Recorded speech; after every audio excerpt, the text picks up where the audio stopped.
Cooperative bank exam ക്രാക്കറിൻ്റെ പുതിയൊരു വീഡിയോയിലേക്ക് എല്ലാ കൂട്ടുകാർക്കും സ്വാഗതം. അപ്പോൾ നമ്മൾ ഇന്ന് ഈ വീഡിയോയിൽ നോക്കാൻ പോകുന്നത് കോപ്പറേറ്റീവ് ലോ ആണ്.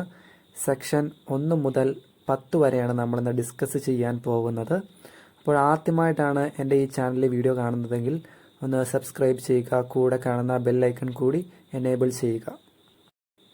സഹകരണ ബോർഡിൽ നിന്നുള്ള അറിയിപ്പ് അനുസരിച്ച് ആപ്ലിക്കേഷൻ അയക്കേണ്ട അവസാന തീയതി മെയ് 30 വരെ നീട്ടിയിരിക്കുകയാണ്.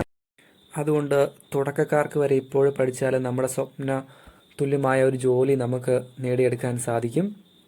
അപ്പോൾ എനിക്ക് ഈ വീഡിയോ തുടങ്ങുന്നതിന് മുമ്പ് ഒരു കാര്യം പറയാനുള്ളത്, നിങ്ങൾ ഈ വീഡിയോ കണ്ടാൽ മാത്രം പോരാ, ഒരു നോട്ട്ബുക്കിൽ ഇതൊന്ന് എഴുതി വയ്ക്കുകയാണെങ്കിൽ പഠിക്കാൻ കുറച്ചും കൂടെ എളുപ്പമായിരിക്കും. അപ്പോൾ നമുക്ക് വീഡിയോയിലേക്ക് കടക്കാം. Section 1 short title, extend and commencement. Short title എന്ന് പറയുന്നത് കേരള കോപ്പറേറ്റീവ് സൊസൈറ്റീസ് ആക്ട് 1969 എന്നതാണ്. എക്സ്റ്റെൻഡ് അതായത് ഇതിൻ്റെ ഏരിയ എന്ന് പറയുന്നത് whole state of കേരളയാണ്.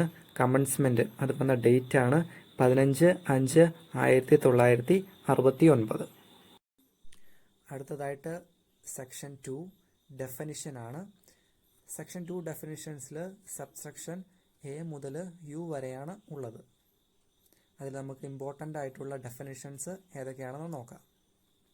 Section 2 subsection A apex സൊസൈറ്റിയുടെ ഡെഫിനിഷനാണ് കൊടുത്തിരിക്കുന്നത്.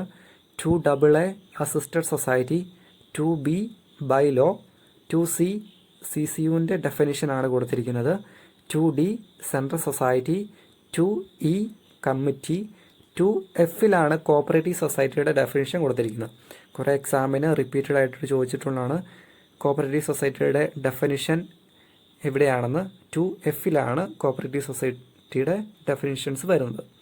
2I disputes, 2IB federal society, 2L members, 2M nominal or associate members, 2N officer, 2P രജിസ്ട്രാറിൻ്റെ ഡെഫിനിഷനാണ്, 2S SCU അതായത് state cooperative union, 2T tribunal, 2TA urban cooperative bank.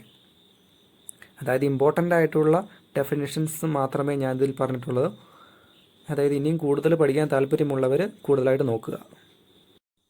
അടുത്ത section 3 registrar ആണ്. രജിസ്ട്രാറിൻ്റെ appointing authority എന്ന് പറയുന്നത് ഗവൺമെൻറ്റാണ്. ഗവൺമെൻറ്റാണ് രജിസ്ട്രാറെ appoint ചെയ്യുന്നത്. അതായത് രജിസ്ട്രാറിൻ്റെ qualification എന്ന് പറയുന്നത് ഒരു IAS ഓഫീസർ ആയിരിക്കണം. ഡെലിഗേഷൻ പവേഴ്സ് 3 സബ്സെക്ഷൻ 2വിലാണ് രജിസ്ട്രാറിൻ്റെ ഡെലിഗേഷൻ പവേഴ്സിനെ പറ്റി പറഞ്ഞിരിക്കുന്നത്. പ്രസൻറ്റ് രജിസ്ട്രാർ അതായത് ഇപ്പോഴത്തെ രജിസ്ട്രാർ A അലക്സാണ്ടർ IAS ആണ്. ട്രാവൻകൂറിലെ ആദ്യത്തെ രജിസ്ട്രാർ C ഗോവിന്ദപിള്ളയായിരുന്നു. ഗവൺമെൻറ്റാണ് രജിസ്ട്രാറിൻ്റെ പവേഴ്സ് ഡെലിഗേറ്റ് ചെയ്യുന്നത്. Section 4 societies which may be registered. ഈ സെക്ഷനിൽ സൊസൈറ്റിയുടെ ഒബ്ജക്റ്റാണ് പറഞ്ഞിരിക്കുന്നത്.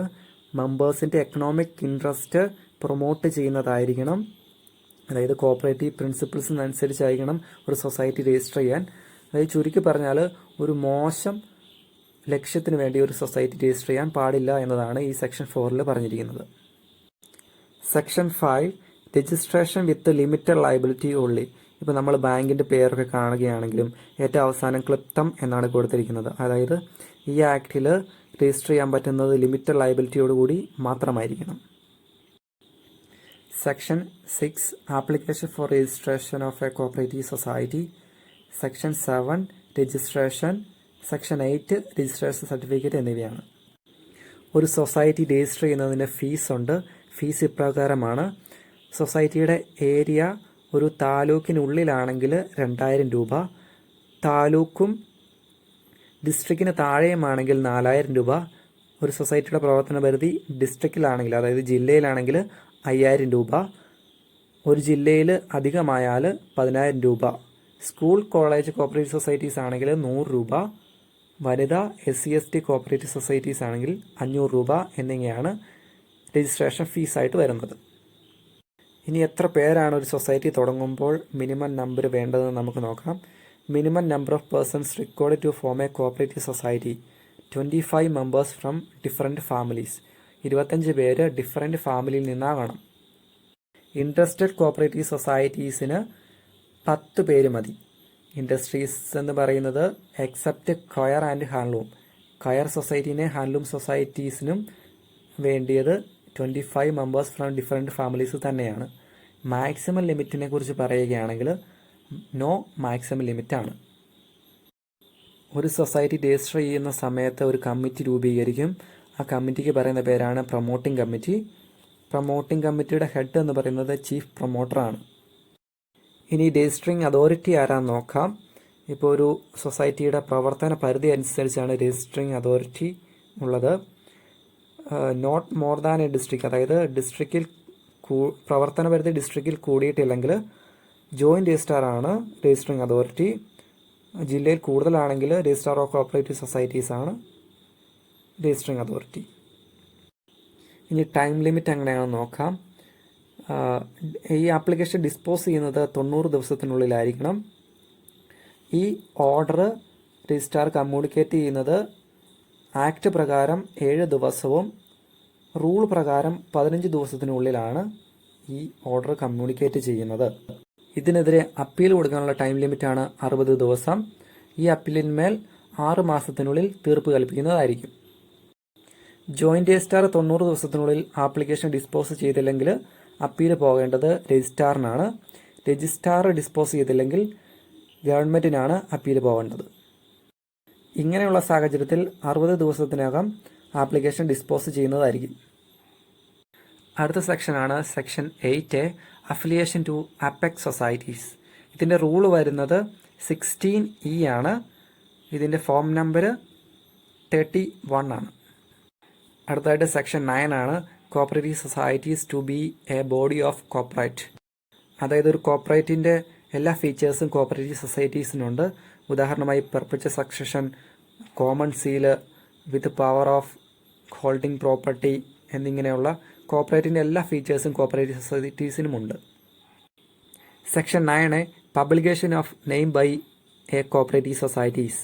അതായത് ഒരു കോപ്പറേറ്റീവ് സൊസൈറ്റീസ് അതിൻ്റെ പേര് പബ്ലിഷ് ചെയ്തിരിക്കണമെന്നാണ്. ഏതെങ്കിലും ഒരു പ്രാദേശിക ഭാഷയിലോ അല്ലെങ്കിൽ ഇംഗ്ലീഷിലോ അതിൻ്റെ പേര് പബ്ലിഷ് ചെയ്യണമെന്നാണ് ഈ സെക്ഷനിൽ പറഞ്ഞിരിക്കുന്നത്.